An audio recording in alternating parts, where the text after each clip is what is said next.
মূর্তি পূজার উৎসব চলে আসে।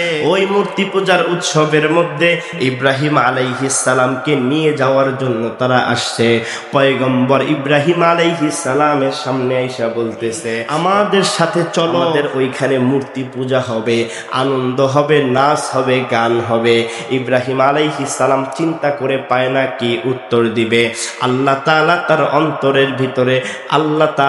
অন্তরের ভিতরে জবাব ঢেলে দিছে। আসমানের দিকে তাকাইলো, তারকারাজিগুলোর দিকে তাকাইলো, কেমন যেন তারকাদের সাথে একটু কথা বলল, এইরকম একটা ভাব নিয়ে নিচের দিকে তাকায় বলতেছে, ফাকালা ইন্নী সাকীম।